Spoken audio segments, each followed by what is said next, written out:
Assalamualaikum warahmatullahi wabarakatuh. Alhamdulillahirabbil alamin wa bihi nasta'inu ala umurid dunya waddin wassalatu wassalamu ala asrofil anbiya'i wal mursalin wa ala alihi wa sahbihi ajmain. Kami dari mahasiswa magister Universitas Islam Saifuddin Zuhri Purwokerto, jurusan Hukum Ekonomi Syariah. Saya sendiri, Mira Haning Santika, NIM 2017-6208, dan rekan saya Ulfatus Sofa, NIM 2017-62010. Kami akan menyampaikan sedikit terkait dengan potensi zakat dalam eksistensinya di Indonesia. Untuk mempersingkat waktu, langsung saja kita masuk ke materinya. Yang pertama yaitu sejarah zakat. Oke, sebagaimana yang telah dibahas oleh Bapak dosen bahwa sejarah zakat yang pertama itu zakat pada masa Rasul dan Khulafaur Rasyidin. Jika kita melihat kembali sejarah perjalanan Rasulullah, zakat menjadi sumber keuangan pertama baik pada masa Rasul maupun Khulafaur Rasyidin. Oke, next. Kemudian, karena menjadi yang utama, maka pada saat ini yang berkembang adalah bagaimana mengkolaborasikan pemikiran-pemikiran baru dengan pemikiran-pemikiran lama yang bisa memberikan manfaat bagi negara, bagi masyarakat, bagi mereka yang dikelompokkan menjadi fakir miskin. Oke, selanjutnya, media pada waktu itu lembaga Baitul Mal. Dari situ kita dapat mengambil jika ingin maksimal maka harus terorganisir, tidak dilakukan oleh perorangan. Baitul Mal adalah lembaga atau organisasi yang dibentuk untuk menerima, mengelola, dan menyalurkan zakat. Jadi maksimasi zakat adalah dengan cara melembagakan. Selanjutnya yaitu undang-undang tentang zakat, wakaf, infak, dan sedekah. Undang-undang ini diatur di dalam Undang-Undang Nomor 23 Tahun 2011 tentang pengelolaan zakat yang diundangkan untuk mengganti Undang-Undang Nomor 38 Tahun 1999 tentang pengelolaan zakat. Oke, next selanjutnya yaitu dalam pasal 1 ayat 1 undang-undang ini disebutkan bahwa pengelolaan zakat adalah kegiatan perencanaan, pelaksanaan, dan pengordinasian dalam pengumpulan, pendistribusian, dan pendayagunaan zakat. Oke, selanjutnya yaitu dalam pasal 1, masih dalam pasal 1 ayat 7-9, ini diatur atau disebutkan bahwa Badan Amil Zakat Nasional yang selanjutnya disebut Baznas adalah lembaga yang melakukan pengelolaan zakat secara nasional. Kemudian dalam pasal 1 ayat 8 itu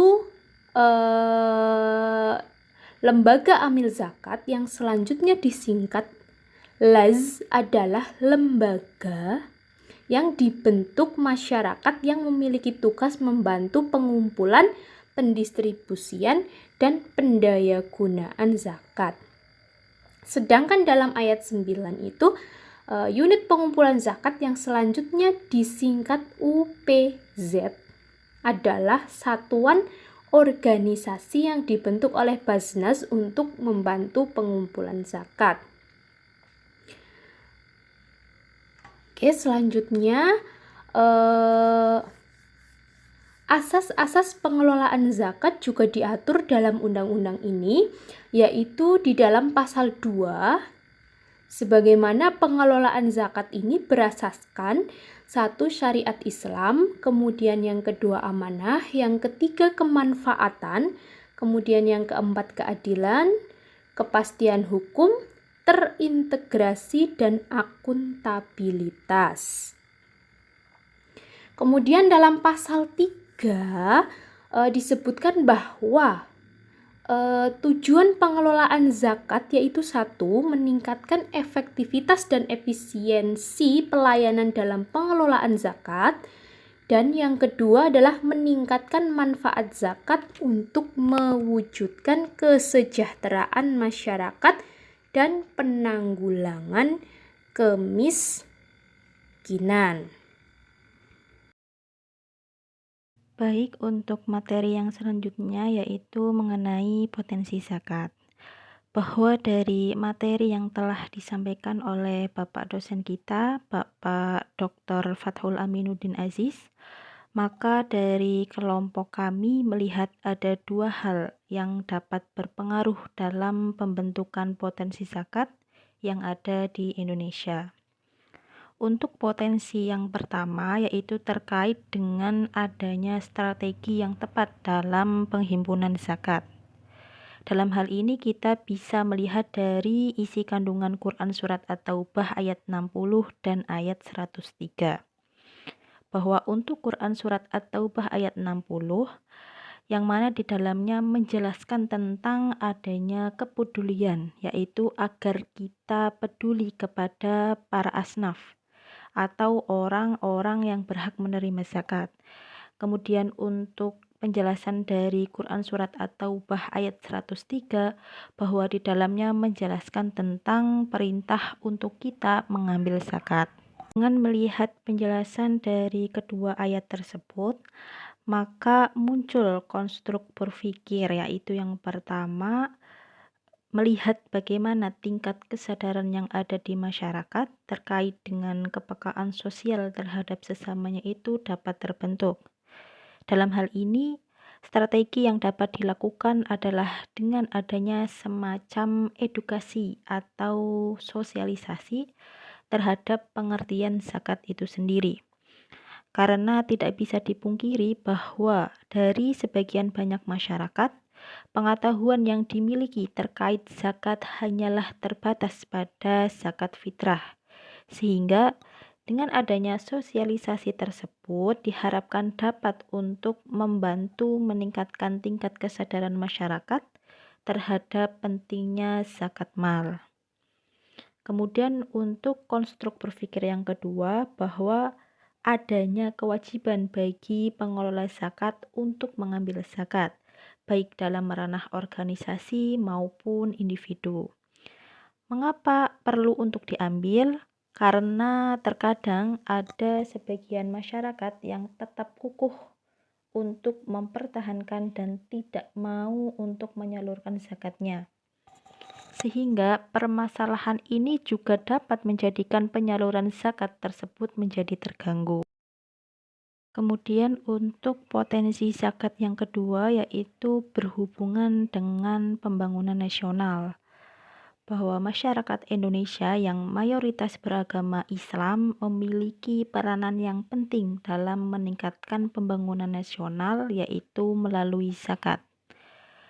Karena zakat merupakan instrumen negara dan instrumen masyarakat yang diharapkan mampu untuk mendorong pertumbuhan ekonomi dan akan mampu untuk meningkatkan derajat dan martabat kemanusiaan. Untuk meningkatkan derajat kemanusiaan itu sendiri dapat dikaitkan dengan adanya usaha dalam pembangunan nasional, yang mana dari dana zakat yang terkumpul tersebut dapat untuk membantu menurunkan jumlah fakir miskin yang ada di Indonesia, sehingga menjadikan keadaan negara juga akan menjadi ikut stabil, sehingga akan membantu negara untuk lebih mampu meratakan kemakmuran dan memberikan keadilan kepada masyarakat.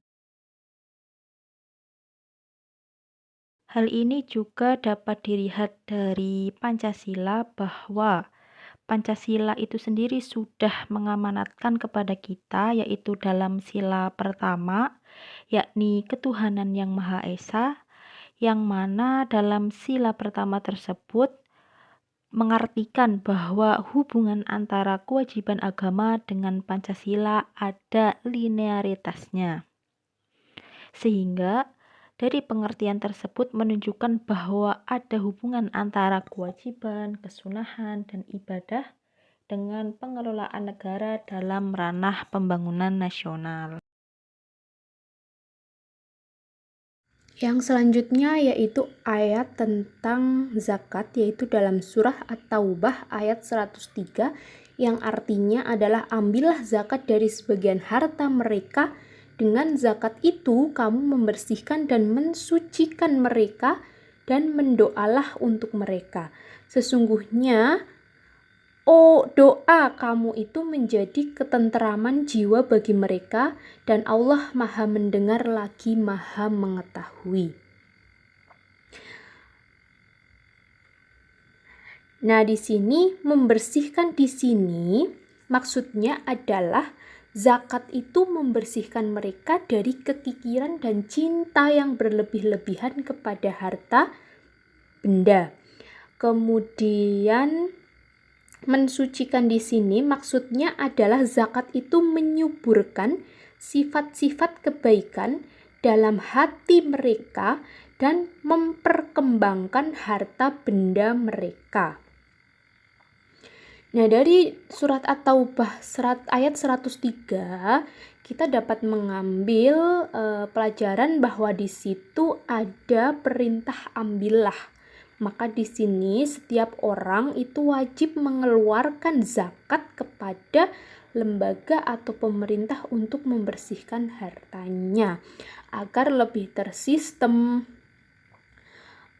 tidak perorangan. Meskipun manfaatnya sama, namun ketika dilembagakan akan lebih teratur. Dan begitupun sebaliknya, lembaga atau pemerintah seharusnya mampu memberikan wadah untuk masyarakat yang mencapai nishab atau sudah dapat dikatakan wajib zakat.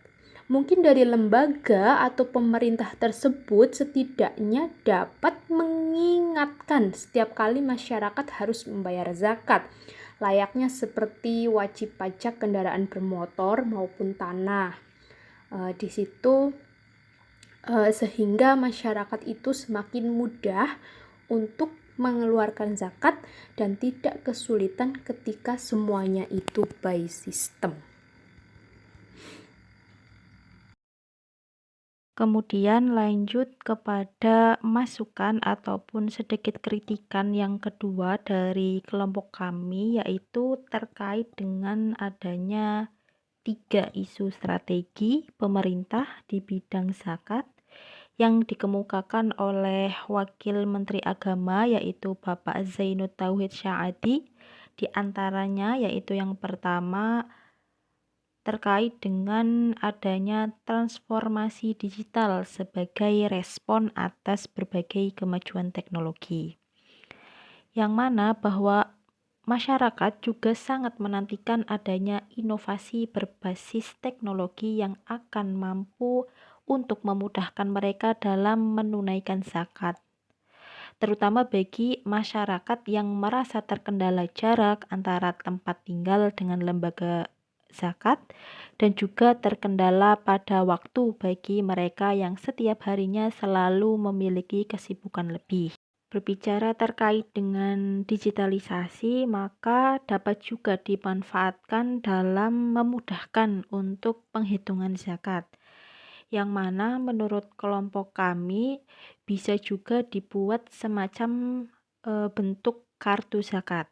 Sebagai gambaran, mungkin seperti halnya ketika kita membayar pajak motor, tentang apa tipe motornya juga akan berbeda dengan jumlah pajak yang akan dibayarkan. Maka terkait dengan perbedaan tipe motor tersebut juga bisa dikaitkan dengan perbedaan profesi orang yang akan berzakat. Namun, kartu ini juga akan kembali kepada bagaimana kesadaran, kesediaan, serta keikhlasan daripada masyarakat yang ingin berzakat itu sendiri. Karena untuk kesesuaian data dengan kenyataan yang ada itu harus benar-benar valid, sehingga diharapkan para masyarakat atau musaki berkenan untuk memperbaharui data terbaru. Misalnya seperti masyarakat yang memiliki profesi sebagai PNS, mungkin ketika masyarakat tersebut naik golongan, maka dalam data kartu zakat tersebut juga harus diperbarui. Sehingga terkait dengan transformasi digitalisasi itu sendiri, menurut kami salah satu manfaatnya adalah bisa untuk memudahkan kita dalam perhitungan zakat.